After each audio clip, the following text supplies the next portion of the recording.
For Kia ora and welcome back to Fresh New Rugby. As you can see, I'm sitting in my 5-star limousine, my office on wheels. Just first of all, I want to say congratulations to the Manu Samoa, which is one of my only favorite teams that actually won in the weekend. And so it was very disappointing with the others, but at least I got one win. And then just want to say malo lava for malusi to all the boys, and also to the coaching staff. Mapusua and so Tanomang in there as well, and the boys are coming along and you guys are doing an awesome job and great effort to get them fit. So really looking forward and excited to watch them every time now. They're just ripping Manu Samoa, and big ups to Tonga and Fiji and also Australian A for being in that comp. You guys are only going to get better. Now, man, what are the odds of having all the Northern Hemisphere win in 1 week and then the Southern Hemisphere winning in 1 week? Was this planned? Oh, I'm not sure. But anyways, it looks good for the third week. It's one of those days where you just act lazy, but then you just stay home and watch rugby throughout the whole day. On my All Blacks team, man, I love seeing them winning. I don't like seeing them lose.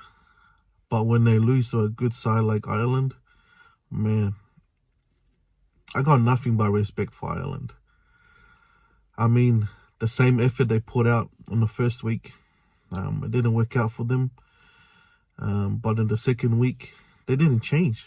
Their approach was always, as soon as that whistle went off, man, the Irish team was fast-paced rugby. And it paid out in the second round. A lot of confusion went on with the cards and there was all sorts and whatnot, which it brings us another topic and probably another content that I'm thinking of having, I don't know, are the yellow cards and the red cards. You can't really blame the cards, it's the cards come out because of the law. So it's the law that needs to change. And so unfortunately, the refs have to play by that and the players have to obey by it. And if they don't, those are the consequences to that. But through the All Blacks and the Ireland team, what I saw from the Ireland was the same approach that they have in the first week, but even better in the second week. Under the roof, we all spoke about it and we thought that the All Blacks was going to dominate, with playing under the roof, knowing that it'll be dry ground and everything. But nah, it didn't face Ireland. They didn't change their game plan.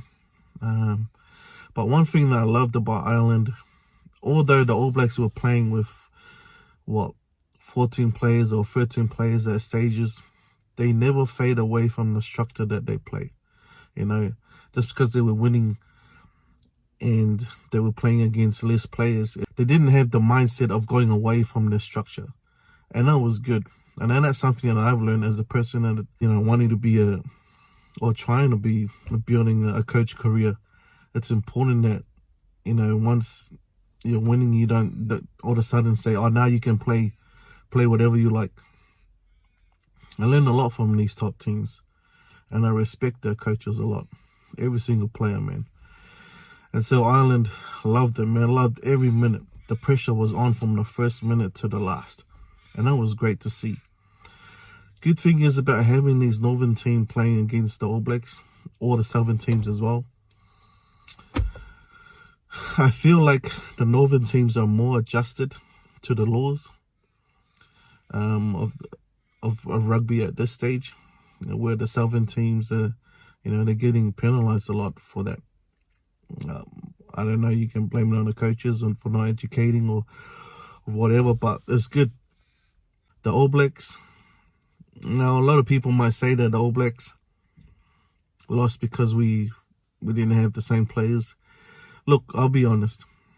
It's not fair, It's not fair whether you play 13, 14. It's fair when it's 15 to 15, right?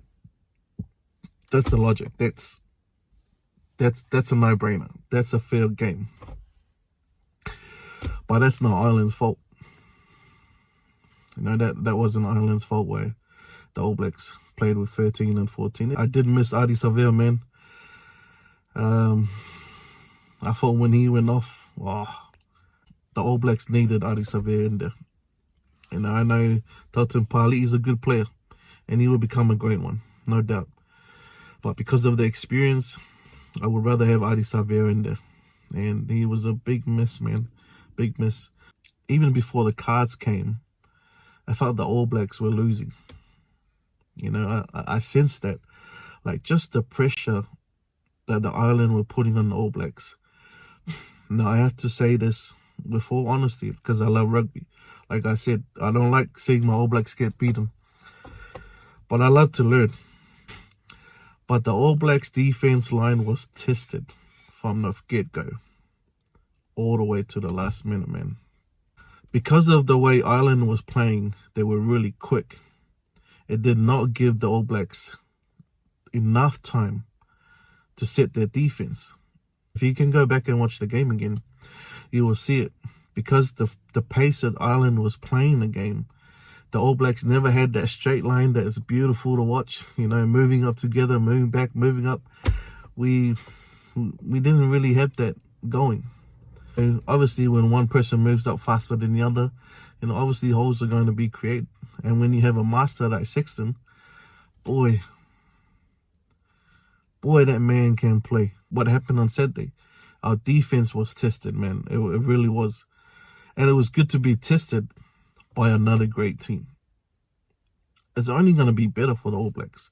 I know it hurts to lose, but it's only going to be better.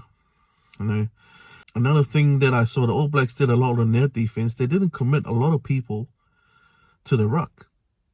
Now, how do you slow down the play? It's through the rucks. You slow down the ruck. You don't want to get penalized. You know how you lie on the ball or slow the play and things like that. You know, the rest will pick up on that. So I saw a lot of our All Blacks on defense is that as soon as we made a tackle, we roll away straight away. Instead of, you know, trying to attempt to slow down the ball.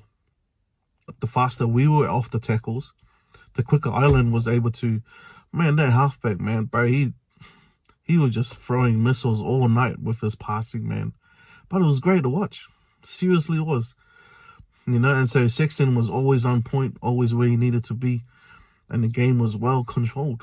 You know, and I learned that a lot from Ireland. You know, the way they set up their attack as well, it was structured, eh? You know, like 3 will go in and then another 3 will be set, or the back ball will be set. It was just overall, it was beautiful rugby to watch.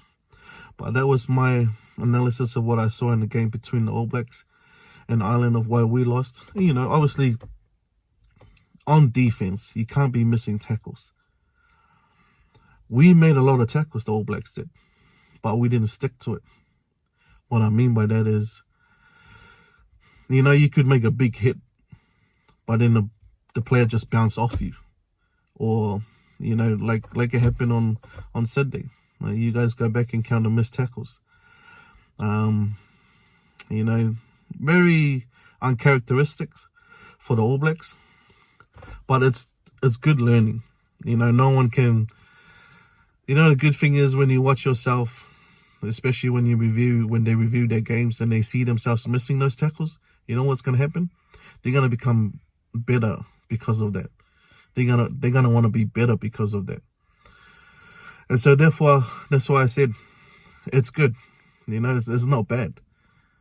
My analysis of what I feel that the All Blacks fell short on was definitely on defense. As they say, defense win games. But I'm not sticking to your tackles, not slowing down the rucks, and just not having our D-line set quick enough. We're able to give Sexton and his team the control of the game. So yeah, let me know how you felt about the game and what do you reckon was something that the All Blacks could have done better. But I know that coming up this Saturday, both teams are going to be on fire. So really looking forward to it. All right, man. Thanks, guys, for watching. Take care. Peace.